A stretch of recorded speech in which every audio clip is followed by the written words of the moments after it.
Sebagaimana kita tahu, akhir-akhir ini agak sedikit ramai dibicarakan orang terkait dengan pajak tentang barang dan jasa tertentu atau pajak hiburan konkretnya yang dilaunching dengan Undang-Undang Nomor 1 Tahun 2022. Ya, kemudian ini ribut, ramai karena pajak ini terkait pajak hiburan sehingga mayoritas masyarakat yang terkait dengan dunia hiburan atau lebih tepat lagi terkait dengan pajak daerah karena hiburan ini termasuk makan, minum, entertainment dan lain-lain itu sebenarnya rezimnya masuk di dalam pajak daerah.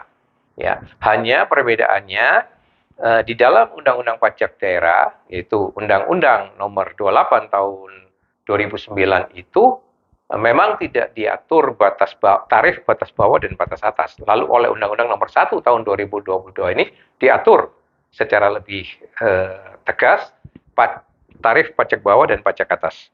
Ya, yaitu pajak tarif batas atasnya 75%. Lalu ini menimbulkan keributan, keramaian, komplain dari banyak pihak yang terkait dengan hiburan atau lebih tepatnya di pajak daerah termasuk PHRI dan lain sebagainya. Ya, yang menjadi kontroversi bagi saya itu ada dua. Yang pertama-tama, ini Undang-Undang Nomor 1 itu tahun 2020, ini undang-undang gitu, yang menetapkan tarif batas bawah, batas atas ini undang-undang.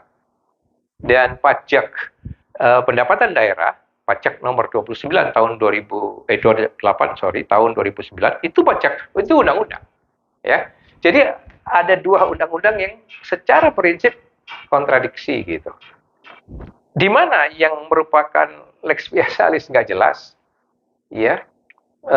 Kalau dikatakan di dalam pajak-pajak hiburan ini bukan pajak baru seperti yang dikatakan oleh pihak pejabat Kementerian Keuangan, ya memang benar, tetapi pertanyaannya di situ tidak ada tarif yang mengatur dan kemudian ada undang-undang baru, ada tarif batas atas yang mengatur.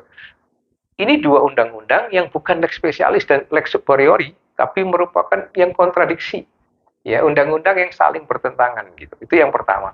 Dan lebih aneh lagi, meskipun ini undang-undang, tetapi kemudian ditangguhkan pelaksanaannya yang oleh Kementerian Keuangan sudah mau dilaksanakan, ya tapi oleh Kementerian Koordinasi Ekonomi dan Investasi itu ditangguhkan pelaksanaannya gitu ya. Pertanyaannya ada apa ini di dalam lingkup pemerintahan? Ada dua kementerian, meskipun satu Menko, satu Menteri Keuangan, saling bertubrukan, saling silang pendapat. Yang satu ingin melaksanakan, yang satunya menangguhkan. Ya, alasannya Pak Luhut karena tidak melihat urgensi menaikkan tarif ini. Ya, tapi alasan dari Kementerian Keuangan karena dikatakan ya sebenarnya ekonomi mulai pulih, bahkan pajak pendapatan daerah itu sudah mulai naik gitu ya dengan beberapa data. Nah, tapi sekali lagi ada dua kontradiksi secara teknis dua undang-undang ini bertubrukan satu dengan yang lain, tidak sinkron, tidak harmonis ya. Yang kedua, ada dua kementerian, satu Menko, satu Menteri Keuangan, juga saling silang pendapat. Yang satu ingin melaksanakan, yang satu menangguhkan. Ada apa sebenarnya dalam ketidakharmonisan, dalam kondisi yang kok tidak bisa sinkron semacam ini. Nah, catatan saya yang lain di luar itu adalah kita mestinya mengingat nih, ini bukan persoalan tarif 40% dan 75%. Pendapatan daerah, makan, minum, entertainment lah, hiburan dan sebagainya, itu kalau mereka pelakunya masih tergolong UKM saja, katakanlah yang masih mengenakan tarif 0,5%, ya, yang belum melewati batas waktu, katakan kalau dia badan berubah PT 3 tahun, atau di luar PT itu 4 tahun, atau OP itu 7 tahun, katakan saja dia masih mengenakan tarif 0,5, tetapi jangan lupa, makan saja ditambah tarif PB 1 itu 10%. Jadi sebenarnya bagi mereka membayar pajak itu 10,5%. Entah itu ke daerah, entah ke pusat. Buat mereka kan, buat pelaku usaha nggak ada urusan. Yang penting mereka mau bayar pajak. Nah kalau ini 40% dan 75%, Anda bisa membayangkan. Ya setengah persen ditambah 40%, setengah persen ditambah 75%. 75,5%. Pajak yang dibebankan kepada dunia hiburan di daerah-daerah itu. Ya. Ini persoalan beban pajak itu bagi dunia usaha, bagi pengusaha itu beban. Itu bagaimana implikasinya mereka pasti menghitung cost of goods sold-nya, harga pokok jualnya. Itu pasti akan menghitung unsur pajak ini sebagai bagian daripada harga jual, yang berarti akan menaikkan harga jual itu. Belum lagi terhitung dengan biaya-biaya lain atau beban yang lain, ya entah itu overhead, entah itu yang sifatnya variable cost dan sebagainya.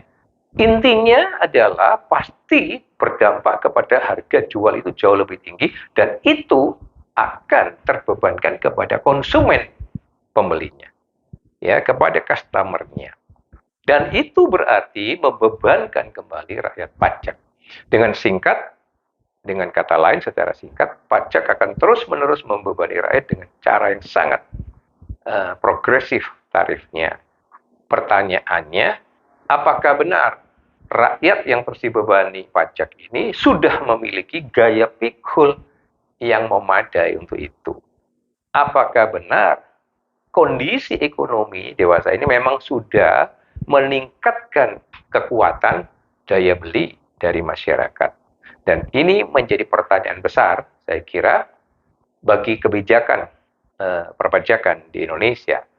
Singkatnya, atau dengan kata lain, kebijakan-kebijakan perpajakan yang semacam ini harus diuji apakah sungguh untuk kepentingan rakyat atau semata-mata kepentingan rejim pemerintahan di dalam menggaruk uang untuk yang ujungnya kontraprestasinya bukan untuk kesejahteraan rakyat, tetapi hanya sekedar untuk kebutuhan-kebutuhan pemerintah itu sendiri.